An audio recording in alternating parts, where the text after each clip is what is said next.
The debate begins with the Prime Minister, and he or she has 5 minutes to propose an argument. After the argument, the Leader of the Opposition has 5 minutes to refute this argument. Okay. The speakers alternate back and forth, and everyone has 5 minutes to speak. While someone is talking, other speakers may try to ask questions or make comments called points of information. The speaker is not required to answer these questions or allow them to speak. The first and last minutes are considered protected time when these POIs cannot be made. Audience members may ask questions at the end of the debate, and the winning team will receive a $15 gift card. Today, our motion is, this House believes that putting American healthcare professionals on the ground in countries with epidemics or serious health problems with global implications should be a higher priority than sending medical aid money. Different areas of the world produce different challenges when it comes to fighting and protecting against disease. A lot of these situations can reach epidemic proportions. Most recently, we have heard about the Ebola epidemic in Western Africa. Hopefully today, our debate will help us learn more about the most successful ways to improve global health. Now I would like to introduce our debate teams and their members. For our opening government team, we have Connor Williams as the Prime Minister and Melissa Helfert as Deputy Prime Minister.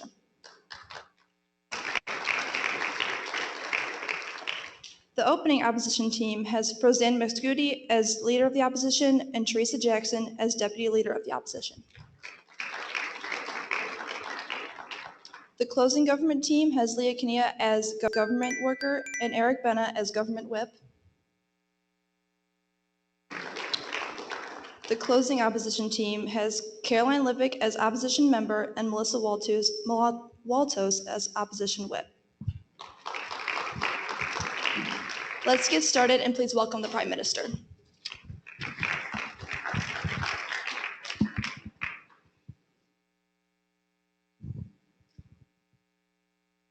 Good afternoon. The topic of international public health policy is undoubtedly an important one, and we've seen the ramifications of poor decision-making affect our citizens and the citizens of the world profoundly in the past few months. The government believes that sending American healthcare professionals to countries with epidemics or serious healthcare problems that have global implications should take precedence over sending global aid money to these same countries. The problem with foreign aid, especially in situations with countries with epidemics, especially with global implications, is simple. We have no control over the money. And we send too often money to corrupt governments that utilize the money for their own gain instead of for the good of their citizens. The countries that currently top the United States list of foreign aid recipients are Afghanistan, Iraq, Egypt, and Pakistan. These countries take in, on average, about $16 billion in aid from the US annually. None of these countries have stable governments. In numerous cases, we've seen countries with fragile governments misappropriate millions of dollars from other countries.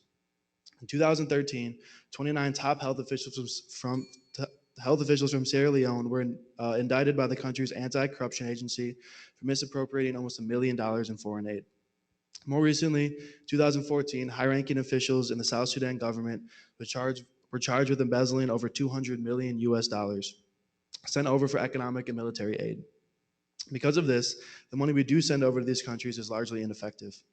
Instead of utilizing this money to grow infrastructure, educate their citizens, or improve the overall health of their country, these governments squander the money for their own personal gain. Africa is a prime example of this. The U.S. sends over $10 billion of foreign aid annually to African nations. In recent years, this aid has increased, and in fact, since 2000, under George Bush, our annual aid to these African nations has almost tripled. Yet in spite of that, much of the money never reaches the people it was meant to reach. According to George Ayite, president of the Free Africa Foundation, 80% of U.S. aid to Africa is spent right here in America, on American contractors, suppliers, and so forth. The world has been pouring money into Africa since the 1960s, and yet it still confronts many of the issues it did 50 years ago. Another consequence of this, yes.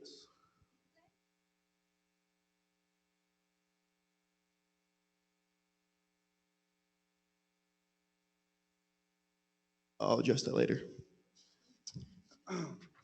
So another consequence, like I was saying, of this, one we're seeing in both Africa as well as the Middle East, is the growing reliance on international aid. Instead of creating their own policies to further economic growth, these governments are content to remain in a state of stagnation and wait for the next round of money to flow in from other countries. Far from being helpful, this practice has created a culture in which foreign aid money is seen by some countries as actually counterproductive to the continuing betterment of their society. Critics and common sense say the same thing. The utilization of strictly foreign aid as a means of helping a country doesn't work. So what will work? The US needs a conscientious approach to placing our own healthcare workers into countries with serious epidemics. No doubt the opposition will try to paint this as a violation of a country's autonomy and an overstep on the part of the US. But I urge you to look at this as not a means of pressing paternalistic policies on foreign countries, but as an opportunity to promote widespread justice and create a society of benevolence. The term benevolence connotes acts of mercy, kindness, and charity. It is suggestive of altruism, love, humanity, and promoting the good of others. Benevolence refers to the morally valuable trait or virtue of being disposed to act for one another. If we can utilize this policy of international aid, if we can successfully help to reach out and educate health officials in other countries using this philosophy, we will not only avoid the kind of paternalistic world the opposition is afraid of, but rather we will usher in a world that places importance on the overall health of all citizens, regardless of their nationality. The specific short-term and long-term benefits of successfully integrating and utilizing American healthcare workers in countries with serious healthcare systems is long, and my partner will give further details on these later. The last thing I want to leave you is this. In the near future, this issue will be front and center in many parts of the world. The threat of a global pandemic is always simmering just below the surface, and an increase in drug-resistant diseases and viruses is adding to that fear. We must be ready to act proactively to prevent the kind of Hollywood disaster we're so used to seeing play out on the big screen. Dr. Carol O'Boyle of the University of Minnesota and of the Joint Commission International has over 30 years' experience in infection prevention and control consultation around the world. It has many things to say on the issue. She cites the main issue controlling these diseases in fragile countries is a lack of understanding of the epidemiology of the disease. Too often, healthcare officials in these countries are unsure of the origin of the disease or the path in which it will take. She pushes for the sending of American healthcare workers with a two-part philosophy: the prevention of human suffering and the development of education and infrastructure to prevent future catastrophes. So as a government, we believe that conscientiously placing and efficiently utilizing American healthcare workers in these countries is the best way to create the culture of worldwide benevolence and respond to their humanity with our own. Thank you.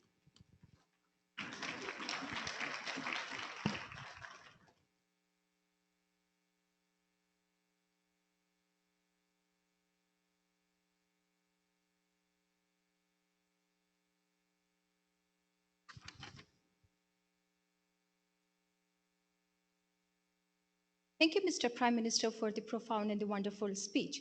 But unfortunately, my question remained unanswered. Before providing my rebuttals and case and presenting and standing as opposition of leader in today's topic, I would like to provide some responses to the Mr. Prime Minister's speech.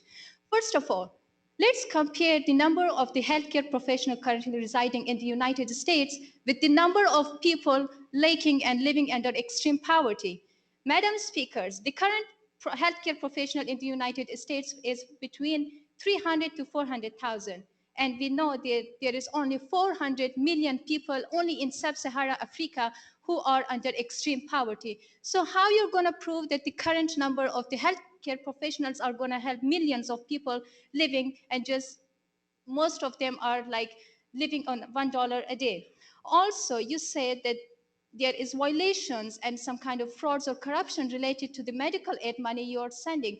But let me bring to your attention that there are public administrations, there are civil society. You think that the World Health Organization is that stupid that they are sending all this medical money without monitoring that where this money goes?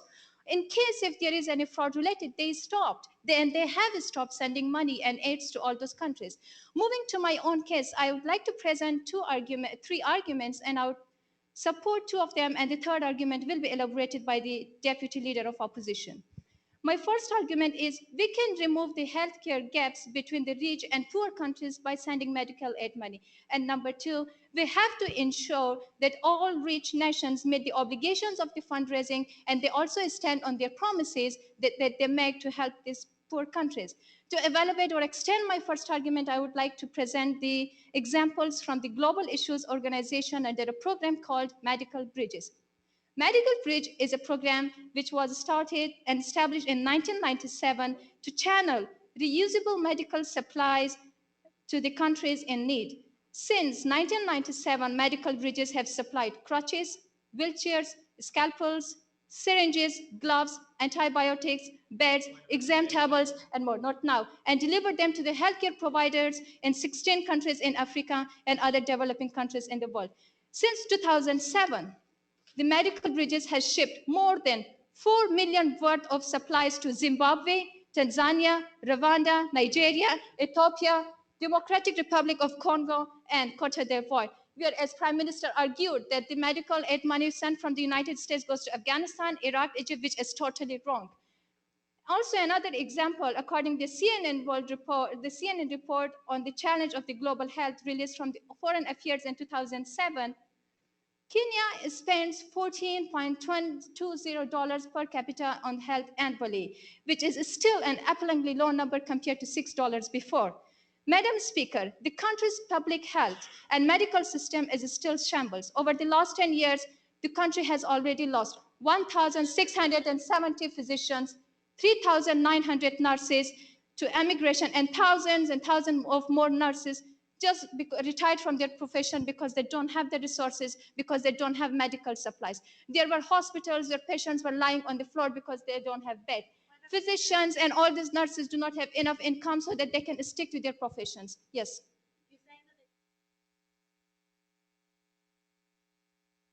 Well, if you provide them the medical supplies, why don't they have the knowledge? I just brought an example, like they have physicians, they have hospitals, but they don't have resources to maintain their physicians, and they keep losing them to the immigration, or they're retired from their profession.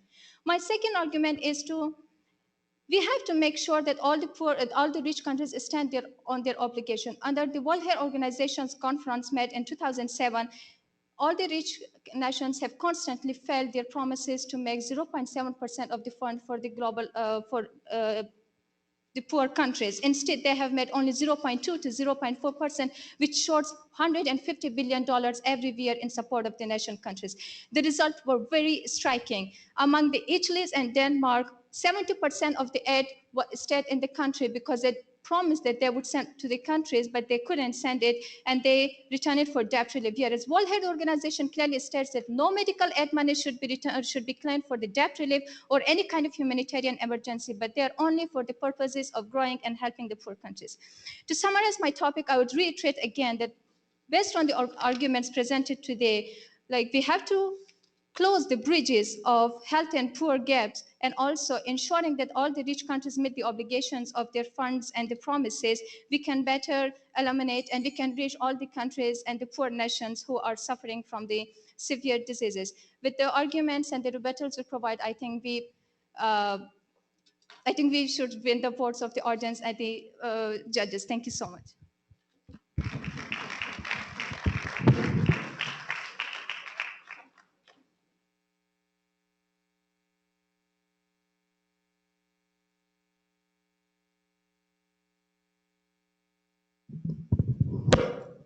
Thank you, Leader of Opposition, for that speech. It is true, as my opponent has stated, that money is important. In essence, it makes our world go round. It is used by everyone, every day, everywhere, at any given time. It's how we get things done, it's how we receive things, and it's how we figure out problems. That's just how our world works. And I believe money's a good thing. I mean, hey, I love payday and good shoes, but that's not the point when it comes to medicine. We think that money can fix anything. We think that if we send our hard-earned dollars over to countries in desperate need of help, we can treat them, we can cure them, we can make everything good again. But that just isn't how it turns out to be in the real world. As my Prime Minister has stated, money that is being sent to other countries as medical relief is being misused.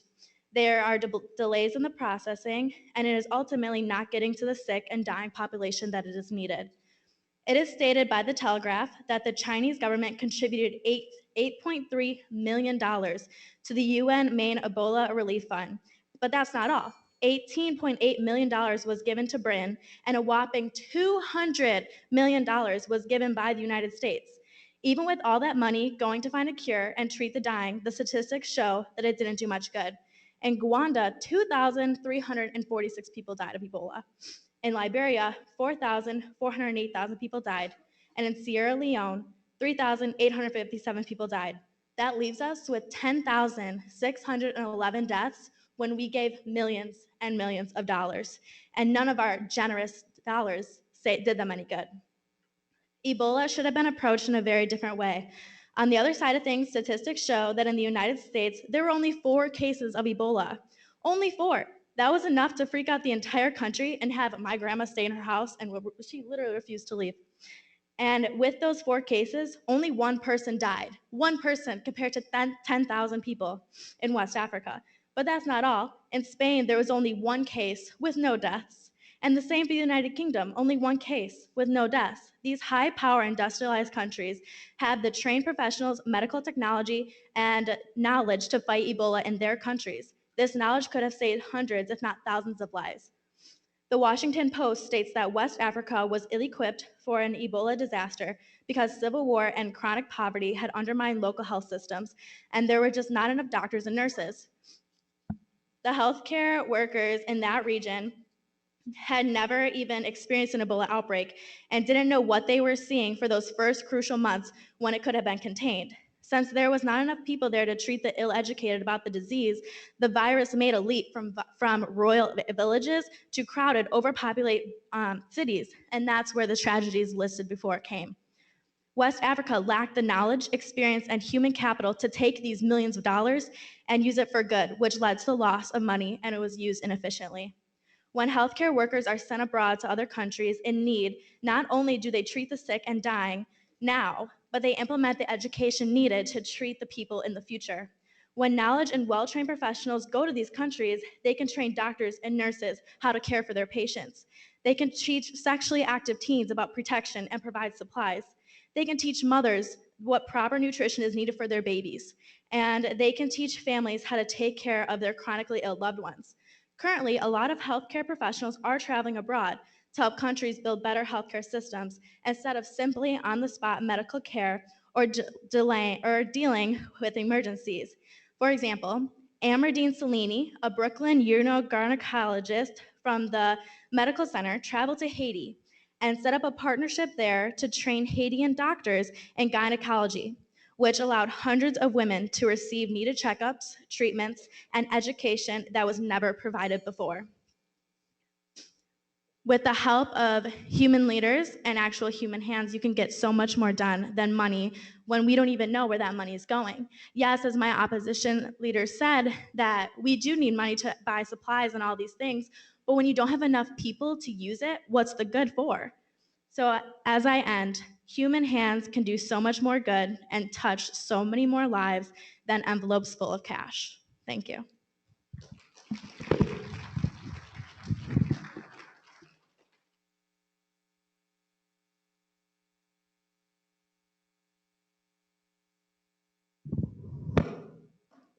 Thank you for your points. When it comes to helping other countries around the world, the US seems to always want to put its foot in the door. But what is the most effective way to provide this care? What the government fails to explain is how they will send all of these physicians around the world. Where is this money coming from? We believe that putting American health professionals on the ground in countries with epidemics or serious health problems with global implications should not be a priority for our government. Our efforts would better be spent utilizing and sending medical aid money directly to these countries in need.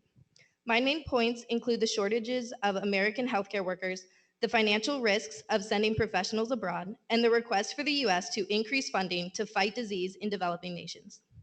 According to the Bureau of Health Professions, the US is currently suffering from a shortage of healthcare workers, and this deficit is only growing larger. In 2025, we are predicted to have a shortage of 500,000 nurses and 155,000 physicians. Sending our educated workers will only dig us deeper into this sparsity, providing less health care for our own system. Though kind deeds are all good and well, our country is not a charity case. No. It is a business. Financially, sending our own education physicians to countries engulfed in severe epidemics should not be a priority. In addition to the cost of medical care these healthcare workers will provide, we also must pay for their housing, flights, food, salary, living amenities. According to the National Center for Policy Analysis, cardiac surgery costs only $4,000 when done in India, while the US charges almost $30,000. This is due to surgeon and physician fees, which can be avoided when done in the home country. When sending numerous workers overseas, these costs can really start to add up to a large amount of money. This large amount of financial aid is now no longer going to the people who need it, but to the American workers providing it. The less money that is available for these countries means less clean water, less surgical tools, less necessary medication, and less help provided. Furthermore, there are an abundance of organizations that focus on global volunteering and mission work that fulfill the need for a human touch. These volunteers do not need to be paid, nor do they require the additional government assistance, which eliminates the need to provide funding to send out physicians. No. However, the factor many of these countries are lacking is the tools and funds to make a long-term differences. Sending money to foreign countries in need should also be a priority because of the significant risks and challenges posed by sending professionals. In addition to various cultural barriers such as language, body language, religion, and lifestyles, sending healthcare workers to countries racked with illness is simply asking to be infected. If one of our healthcare workers becomes infected with a severe disease, it runs a risk of bringing this very expensive epidemic to the US, which would in turn cost more money and potentially put a number of American lives at risk. In order to address the unavailable and unaffordable healthcare in various developing nations, the World Health Organization and UNAIDS set up the Global Fund in 2002. Since then, it has spent almost $21.7 billion to save an estimated 6.5 million lives. Though some money comes from private charities and businesses, the bulk comes from nations who have promised to donate a certain percentage of their gross national income. Though many sources of medical finance aid begin with all the best intention, corruption and fraud do indeed run rampant. Much of this money is being embezzled, decreasing the amount of those in need they actually get. In addition, the money received by these countries come with certain stipulations. However, the Global Fund has been very wary of potential signs of corruption and works to stop the financing projects in that country until they research the issue. For this reason, we propose the US should immediately increase annual payment to the Global Fund from $1 billion to $2 billion. In conclusion, we believe that simply sending money to countries with severe epidemics would be more beneficial and should be considered a higher priority than shipping healthcare workers around the world. There is such a significant shortage of healthcare workers that it would be financially inadvisable to send them into other countries without first providing significant medical aid money to them. I hope that the arguments we have presented have compelled the audience to vote for the first opposition team. Thank you for your time.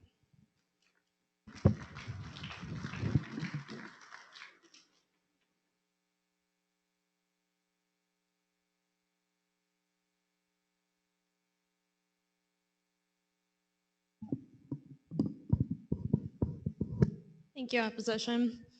As opposition has stated that the United States should ultimately disregard what we stand for as a nation by helping others and not send healthcare professionals into other countries to combat epidemics, the government house knows that this would be an injustice to the human race.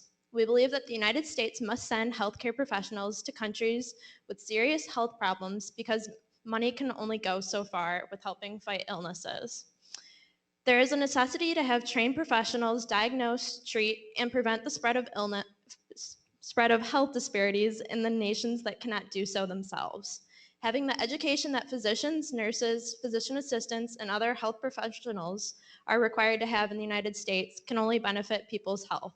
In fact, it has been stated by the World Health Organization that a driving force of epidemics and other health problems is the lack of a solid public health infrastructure. So in countries that lack medical personnel to treat illnesses, the need for American health professionals is ever present. How does an epidemic begin? As stated by the CDC, it can be started by bodily fluids, poor communication, lack of knowledge, poor sanitation, and the lack of health professionals and the medical knowledge to treat said illnesses. You may ask, well, how can these key aspects be combated by the United States health professionals? These professionals have been fully trained in how to both contain the infected people as well to treat the overall illness. To simply put it, money cannot do this. Money can help with supplies, but that is it. These supplies are merely useless if not properly handled by the appropriate professionals. Furthermore, it has been stated by leading experts in epidemics that policy guidelines on the duty of care should state that healthcare professionals' duty to care extends to a public health emergency and outbreak conditions. This means that the United States healthcare professionals' duty to care is not merely contained within the United States borders, but that they have a duty to care for other people in outbreak of illnesses in other countries. They have an obligation to act. If there is an illness that is spreading as rapidly as an epidemic, wouldn't the United States want to protect its own citizens by going to the root of the problem? President Barack Obama stated that the funding in the Ebola epidemic was not for charity and stressed the concern that Ebola was a raging epidemic. The United States could have lowered cost of aid money for the Ebola epidemic by sending more healthcare professionals over. The aid money that could have been then saved could have been used to develop vaccines to combat this illness. As the all right now, as the government has stated earlier, spending for the Ebola epidemic, the U.S. spent 200 million, Britain spent 18.8 million, China sent 8.3 million. Many died due to Ebola because this money wasn't used properly. Shouldn't the United States focus on sending healthcare professionals rather than aid money? The United States debt for the fiscal year of 2015 is expected to be about $21 trillion. By sending healthcare professionals in times of epidemics, they could cut spending. In addition, the United States could then work more closely with the World Health Organization to help implement spending for epidemic outbreaks instead of heavily relying on one country. Overall, the United States needs to be smarter about their spending. The long-term goal is that more focus needs to be put on organizations like the Global Health Service Corps and other organizations, with focus on sending physicians and healthcare professionals to other countries to train physicians and nurses in these countries. Then these countries would be better equipped to handle serious health problems in the future. As opposition has stated that healthcare professionals are at risk in these countries, the United States Public Health Service Commission Corps is preparing to deploy 65 Commissioned Corps officers in Liberia to manage and staff a previously announced Department of Defense hospital to care for healthcare workers who become ill. The deployment roster will consist of administrators, clinicians, and support staff. Our healthcare professionals will then better be protected than the healthcare professionals in that country. As opposition has also stated that the healthcare workers are basically incompetent without supplies, the government house knows that this is not true. The knowledge that healthcare workers have is to be able to educate others is a huge factor in preventing the spread of illness. In addition, the funding for healthcare workers in other countries is often determined on an annual basis. In terms of the Peace Corps is an independent agency within the executive branch of the United States government. The Peace Corps' annual budget is determined each year by the Congressional Budget and Appropriations process. Funding for the Peace Corps is included in state, foreign operations, and related programs appropriations. And it's just minuscule compared to how much money the US has been spending. In summary, the government house believes that the healthcare professionals should be sent over rather than money. Thank you.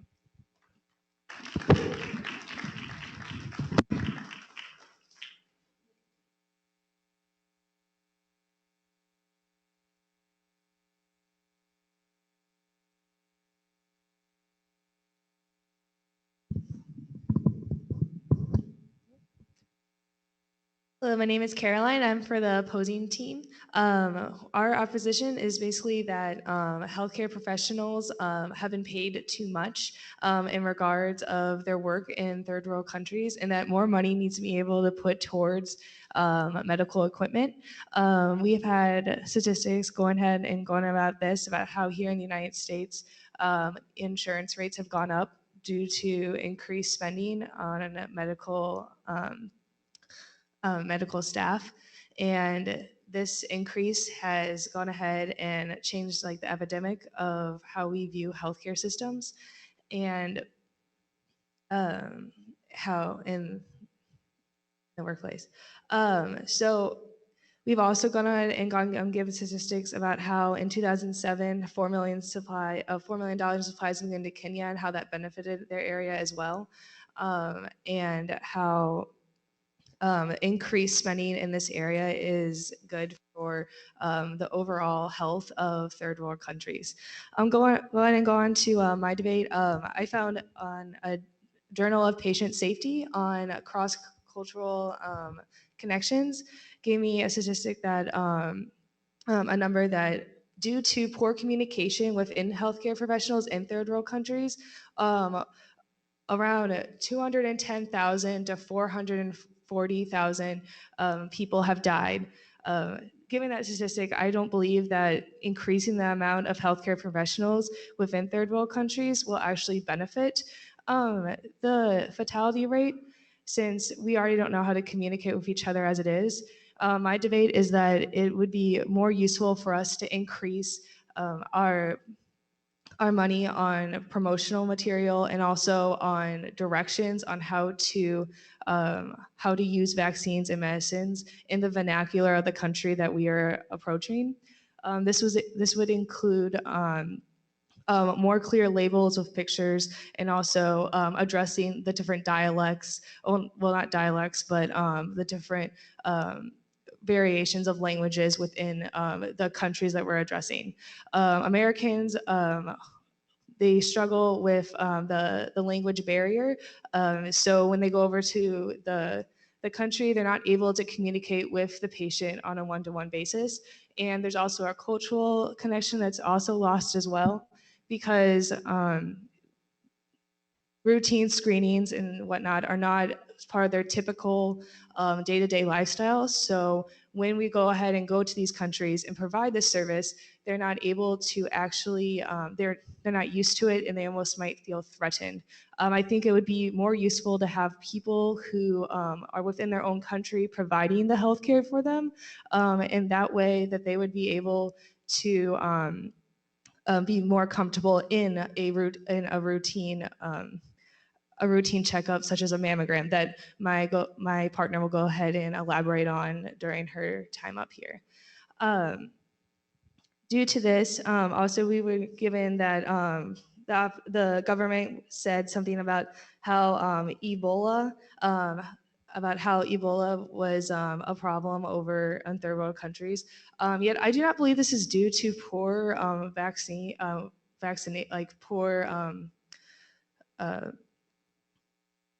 not enough money in our physicians and medical staff. I believe it's because we didn't have proper labeling and proper communication, because they didn't know how to communicate with the people within the area. So I believe if we had people within the area who had more experience with the locals and more equipment, then we would be able to provide better care.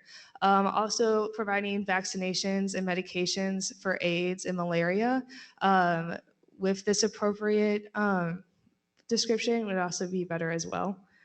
Let's see.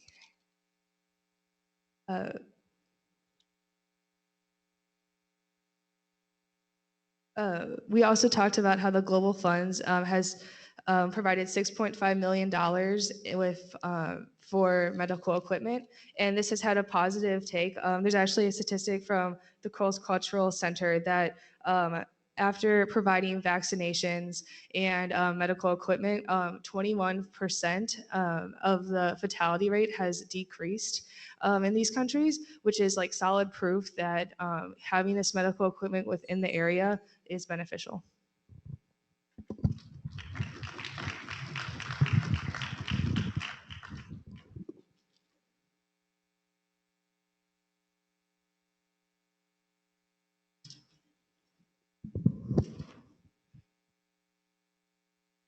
Good afternoon, everyone. I'm the final speaker for the government side, and I'm here to tell you why you should ultimately side with us and why putting American healthcare professionals on the ground should be a higher priority than sending aid money. First, we've shown over the course of this debate that you can't throw money at a problem. Money is not a silver bullet. Money often doesn't reach those who are in need, something that this side very well admits, yet they want you to contribute more money, billions of dollars, when they admit the fact that this money isn't reaching the people that it's meant to serve. And as you've seen, public health is not the result of some economic formula. It's human capital that is most important. Lack of knowledge and lack of healthcare professionals in developing countries means there's no human health infrastructure. And putting American doctors on the ground will not only help people in the short term through providing excellent care and excellent treatment, but also in the long term through knowledge transfers and the sharing of best practices. The leader of the opposition suggested that Money goes to fund scalpels. What good are scalpels if there's no one there who knows how to use them? What good are gloves if you don't know to put them on? What good are x-ray machines if no one knows how to use x-ray machines? Throwing money at a problem to build something from the ground up is extremely inefficient when we could put American trained healthcare professionals on the ground and start from there, have a huge step forward. Second, the opposition claimed that these countries are losing qualified trained doctors due to immigration. Well, then what more reason then to bring our own healthcare professionals there if there's a shortage of doctors? And perhaps the most outrageous claim that the opposition has made, but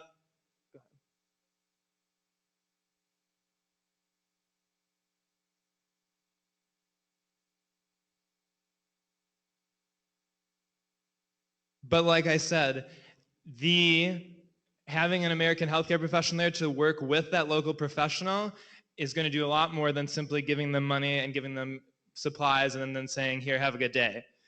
The most outrageous claim that was made I'd like to bring attention to is the second speaker suggested that we shouldn't send healthcare professionals abroad because it puts our citizens at risk for infection and to doctor shortages. Are they really suggesting here today that American lives are worth more than the lives of those in developing nations? That's an outrageous claim.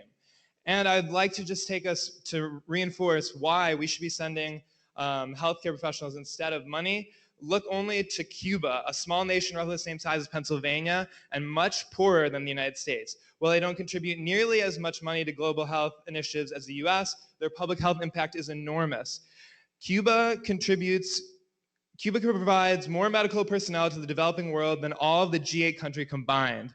In 2014, Cuba sent 103 nurses and 62 doctors to help fight the Ebola virus in West Africa, the biggest contribution of healthcare staff by any single country, according to the World Health Organization. Why not the United States? How many thousands of lives could be saved if we, instead of keeping our medical knowledge and talents here at home, we brought them abroad? And not to mention the enriched experiences that these healthcare professionals would have abroad that they could bring back to better treat patients here at home. We have a duty to act, we have a duty to care, and money can't just be sent over and expected to work without the human capital, the caring, trained human element to make that have a real lasting impact.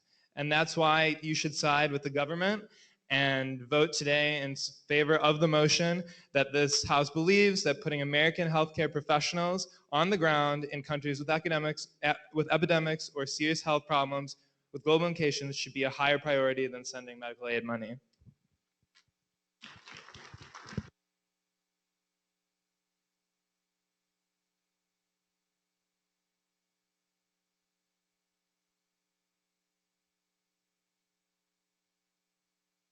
Thank you, government, and we appreciate your attempt in gaining our audience vote. However, what has been left out in this debate is a very large part in American healthcare that has been neglected that should not be. So in closing our opposing argument to increase medical supplies in third world countries rather than sending healthcare professionals, I'd like to reference a very common American healthcare concept which has been neglected, which is an ethical patient-centered care practice.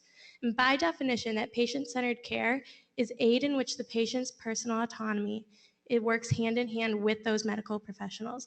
Thus, respect for third world countries as our patients and their culture cannot be ignored. Cultural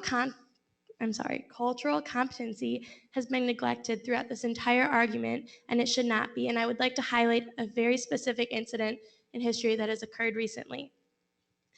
Immaculate, a Nigerian woman, has recently fallen ill in a town and grew very weak. Ignored. I'm sorry, wrong person. Never mind.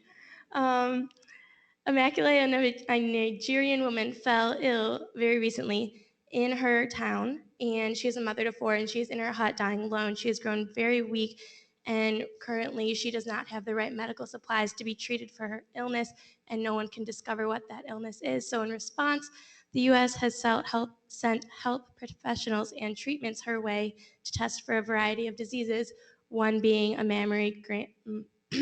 mammogram screening.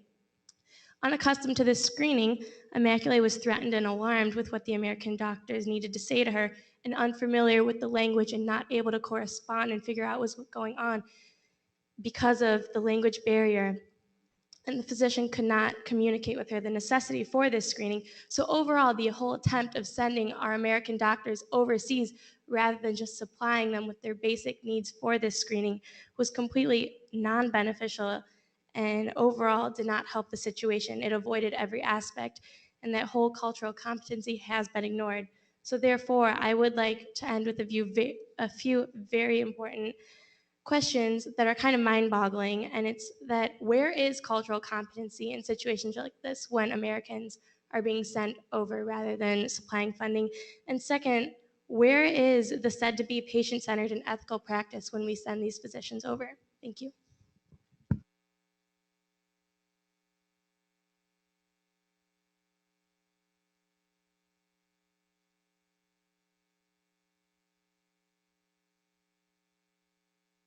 Let's give the debaters and your classmates a hand. It takes a lot of guts to get up there, and we really appreciate that. We are open for questions from the audience to either the government or the opposition. Our team report is actually going to be a ballot that you'll fill out as your team. You'll put your team number and your members on it.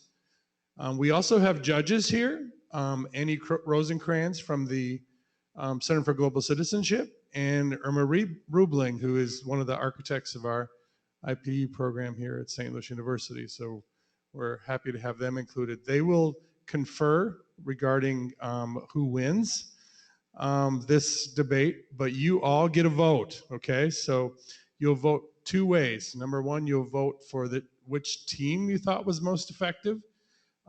The one that ranks the highest will get a 4, then a 3, then a 2, then a 1. Then we will also rank the individuals. You will vote for the SED members and the IPE class members separately, okay? So you'll go 4, 3, 2, 1 for the SED representatives and 4, 3, 2, 1 for the IPE class representatives. Does anyone have any questions for our team? Points of order? This is Parliament. Everybody in here got elected. So everyone's got an opinion, right? Has anyone got an opinion about what they were saying at all? Somebody want to make a point? We got a point over here.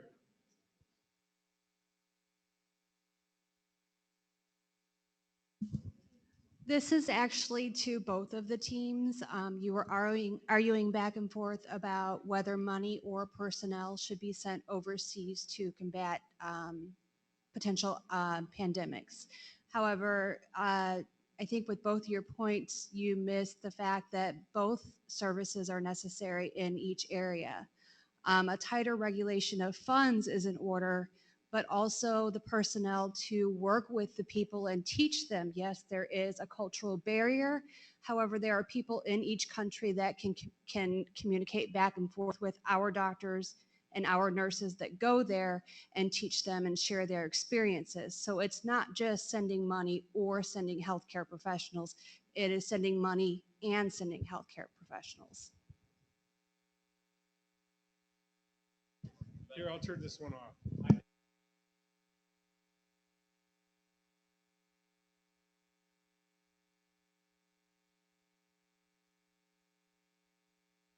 To say, in a time of crisis where you have to prioritize and say, well, which of these strategies using our limited resources should we pursue?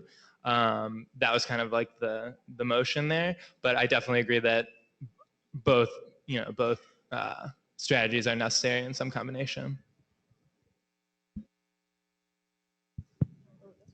Also, I would like to add one thing.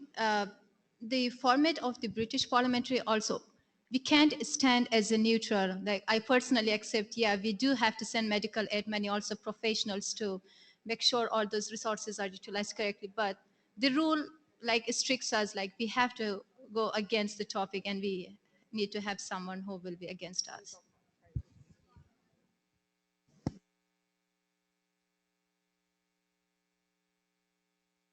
Points or questions for the group? Anyone want to make a point?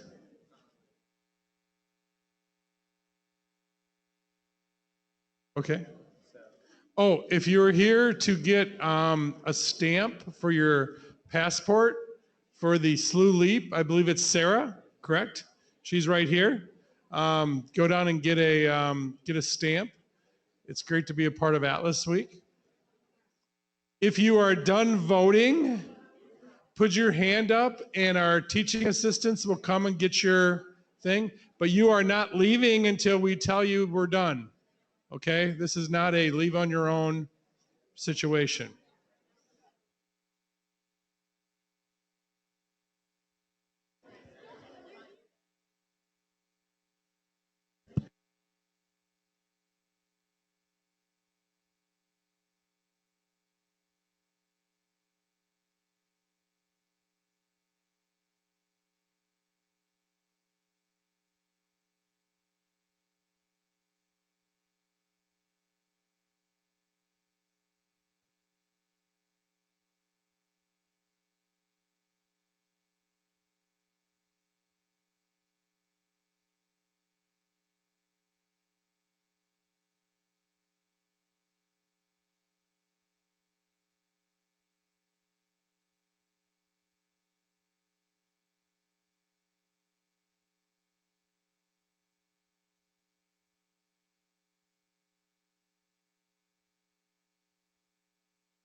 Okay, so the judges have concurred and conferred, and we've come up with a judgment. So let's be quiet so we give them a chance to talk.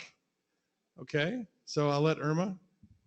Well, I have to be very brief. This was really a tough decision, and I commend all of you on your presentations. You were very well informed, and you stated your arguments very compellingly, and so I really want to commend you. It was an excellent, and it was a very, very hard decision to make. I echo all of that. I really appreciate seeing all of your investment in the topic as well. It's nice to see that you all were interested in what you were talking about and dedicated to the data that you were sharing. So thank you for that. As judges, we were asked to judge you on matter, which is the content of your speech, manner, how well you presented, and method, how you spoke strategically and argued your points. So to that end, we did side with the opposition. Sorry, government.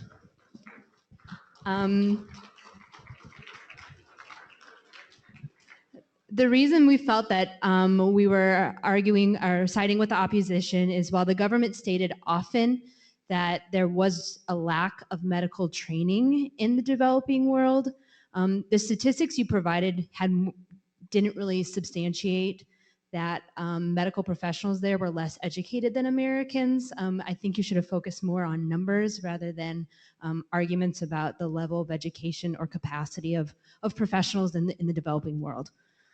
So that motivated part of our decision. So we have our top performing team was Teresa and Frozanne. Teresa, the statistics you provided a very compelling argument. Frozanne, you are a very impassioned debater. So in terms of method and manner and matter, team 3 is our team. First opposition is our winning team. So thank you. Thank you guys. Thank you. Hope this gave you a different kind of experience than what you're used to. Once again, we appreciate the work that everybody did on this. Thank you. Enjoy.